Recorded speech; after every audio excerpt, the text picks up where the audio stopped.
स्नान नहीं कर पाएंगे ये बंदर, बंदरों को कौन स्नान कराए।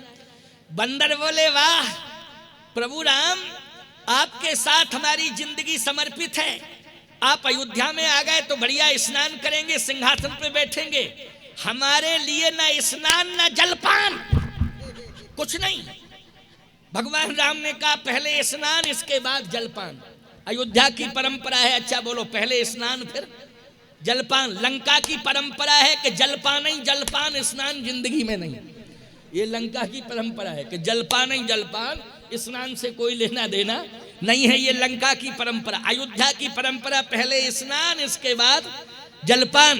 भगवान राम ने कहा स्नान करो। अब स्नान कौन करावे? सावधान, भगवान राम ने उसी समय राम कहा सेवकन बुलाई, और प्रथम सखन अनवावो जाई। भगवान राम ने सेवकों से कहा अयोध्या के इनको स्नान कराओ। सेवक बोले महाराज क्षमा करना, इंसान होते तो स्नान कराते, बंदरों को कौन करावे स्नान। अब बंदर बोले और तो सब ठीक है, लेकिन रहे बंदरई के बंदर, आप मिल गए फिर भी बंदर के बंदर।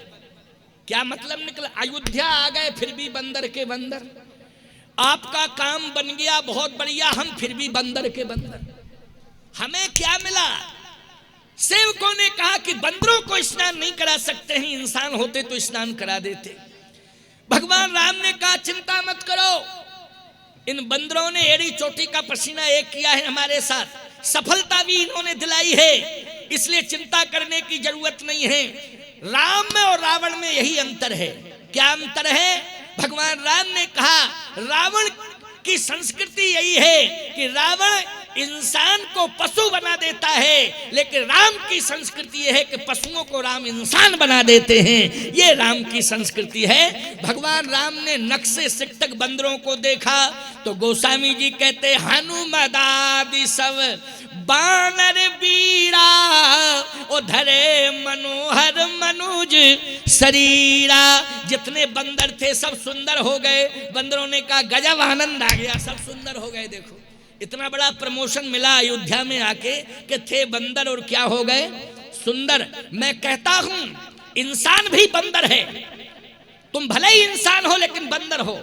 आप कहो महाराज क्या बात कर रहे हो, जाते जाते आप क्या कह के जा रहे हैं? बंदर? हम कहे को बंदर हैं, इतने बढ़िया कपड़ा पहने, इतना सुंदर नाम है, इतना बढ़िया मकान दुकान सब व्यवस्था, फिर भी बंदर के बंदर। काहे के बंदर? एक बात बताएं आपको, तुलसीदास जी कह रहे हैं तुम सब बंदर। बोले नारी विवश नर सकल गुसाई, और नाचे नट मरकट की नाई। अच्छा मरकट, बोले नचाता कौन? मदारी। मरकट को कौन नचाता? मदारी। तो याद रखना विवाह के बाद तुम बनते हो मरकट और मदारी बनती है ये नचाती रहती है।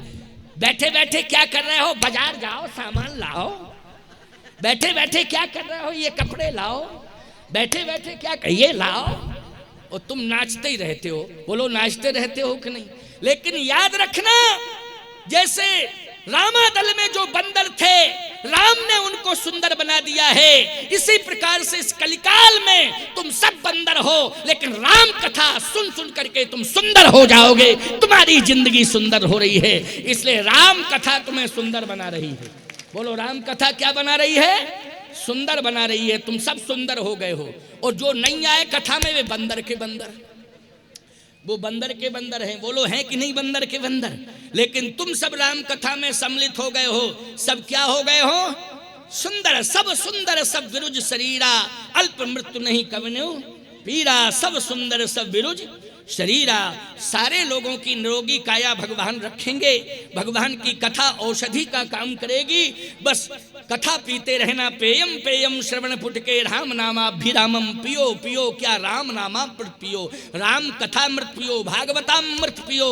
ये ग्रंथों की वाणी ही अमृत है, इनको सदा पीते रहना, तुम्हारा कल्याण होता रहेगा।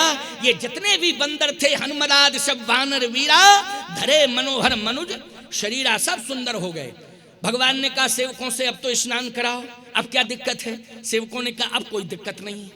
जैसे ही पहुंचे ये सेवक बंदरों को, बंदर क्या अब तो सुंदर ही हो गए सब। सरजू के तट पर स्नान कराए, सुंदर वस्त्र पहनाए साहब, बोलो ये अवसर इनको मिल गया कि नहीं मिल गया? नहीं, कहाँ ये अवसर मिलने वाला था। इधर क्या हुआ प्यारे, ध्यान से सुनना। भगवान राम जैसे ही आगे बढ़े तो भगवान राम ने कहा, भरत तुमने स्नान किया कि नहीं किया? भरत जी बोले, प्रभु मैं तो मरने जा रहा था, लेकिन हनुमान ने आकर के मुझे बचा लिया, और जब हनुमान ने आकर के मुझे संभाल लिया तो स्नान का तो अभी अवसर ही नहीं मिला है। आपके इंतजार में ये भरत खड़ा था। भगवान राम ने कहा, लेकिन भरत तुमने आज ही स्नान नहीं, शायद लगता है 14 साल तुमने स्नान नहीं किया। 14 साल। भरत जी ने कहा, ये क्या प्रमाण है कि मैंने 14 साल स्नान नहीं किया? भगवान राम ने कहा, तुम्हारी उलझी हुई जटाएं, ये तुम्हारे सिर के जो केस हैं उलझ गए हैं, जटा में बदल गए हैं, इससे लगता है कि तुमने स्नान नहीं किया। भरत जी ने कहा, प्रभु स्नान तो सरजू जी में नित्य किया मैंने, लेकिन फिर ये तुमने केसों को संभाला नहीं, तेल कंघी का प्रयोग नहीं किया। भरत जी ने कहा, सरकार ये देखने में लग रही हैं उलझी हुई जटाएं, लेकिन ये समस्याएं उलझी हैं। ये क्या उलझी हैं? समस्याएं उलझी, ये जटाएं नहीं उलझी। भगवान ने कहा, काय की समस्याएं? भरत जी ने कहा, 14 साल तक आपसे मैं दूर रहा, भरत की समस्याएं बराबर उलझती चली गई। तो भरत की समस्याओं को सुलझाने वाला अयोध्या में कोई नहीं था, भरत कोई नहीं था। भरत जी ने कहा, सरकार जब भाई भाई में आपस में समस्याएं उलझती हैं तो ना तो कोई पड़ोसी सुलझा सकता है, ना गांव वाले सुलझा सकते हैं, ना रिश्तेदार सुलझा सकते हैं, ना कोई अदालत सुलझा सकती है। भाई की उलझी हुई समस्या आपस में भाई भाई की समस्या सुलझा सकता है, और दुनिया में कोई नहीं सुलझा सकता है। भाई चाहे तो दूसरे भाई की उलझी हुई समस्या सुलझा देगा। आपस में भाइयों को मिल करके आपस की समस्याएं सुलझा लेना चाहिए, ना तो रिश्तेदारों पे छोड़ना चाहिए, ना अदालत पे छोड़ना चाहिए। बोलो, आपस में मिलकर के समस्याएं सुलझा लेना चाहिए। भरत जी की जटाओं को किसने सुलझाया? बोलो। गोस्वामी जी कहते, पुण्य करुणा निधि भरत हकारे, और निज कर राम जटा निर्वारे। भरत जी की संपूर्ण जटाओं को भगवान ने अपने हाथ से सुलझाया और सुंदर वस्त्र पहनाए। याद रखना, अनवाए प्रभु तीनों भाई, भगत वत्सल कृपाल रघु राई। भगवान ने केवल भरत को ही स्नान नहीं कराया, शत्रुघ्न को, लक्ष्मण को भी स्नान कराया, बाद में स्वयं स्नान किया। बोलो, रामराज की तैयारी हो गई कि नहीं? अब चारों भाइयों ने स्नान कर लिया। कौशल्या, केकई, सुमित्रा ने, तीनों ने मिलकर के सीता जी को स्नान कराया।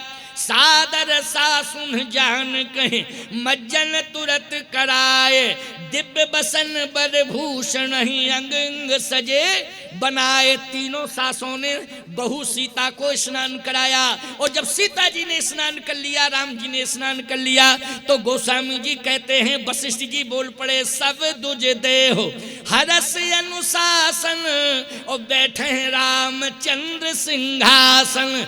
ब्राह्मणों ने स्तवन किया, वेद मंचों का उच्चारण किया, देवताओं ने पुष्पों की वर्षा की। वशिष्ठ जी महाराज राम जी का हाथ पकड़ के सिंहासन की ओर ले गए, और जैसे ही सिंहासन आया, वशिष्ठ जी ने कहा, राम हमारी आज्ञा है सिंहासन पर बैठो। और गुरुदेव की आज्ञा जैसे ही मिली, भगवान राम अयोध्या के सिंहासन पर बैठे। बोलिए राजा रामचंद्र भगवान की। प्रथम तिलक वशिष्ठ मुनि कीना, पुनि विप्रण कहीं आए सुदीना। राम राज्य बैठे त्रैलोका, हर्षित भयउ गयउ सब शोका। दैहिक दैविक भौतिक तापा, और राम राज्य का हुए नहीं व्यापा। जैसे ही भगवान सिंहासन पर बैठे, राम राज्य हुआ दैहिक दैविक भौतिक। ये तीनों ताप संसार से नहीं, त्रिभुवन से चले गए। तीनों लोकों से त्रैताप नष्ट हो गए। कहने का मतलब मेरा ये है, राम कथा जिस गांव में होती रहेगी, राम कथा जो सुनता रहेगा, वो तीनों तापों से सदा मुक्त होता रहेगा प्यारे। इसलिए राम कथा सुनना चाहिए। राम राज्य की यही विशेषता है। पूरे 7:05 हो गए हैं हमारी घड़ी में, समय अधिक हो गया। अब 2 बार कीर्तन कर लो। कीर्तन करने के बाद में फिर आरती तो चल ही रही है, अभी आरती हो गई ना, यज्ञ भगवान की आरती, यज्ञ भगवान की आरती हो चुकी है, पूर्ण आहुति भी हो गई है। अब चरण पादुकाएं रखी हैं, जिन श्रद्धालुओं को, माताओं, बहन, बेटियों को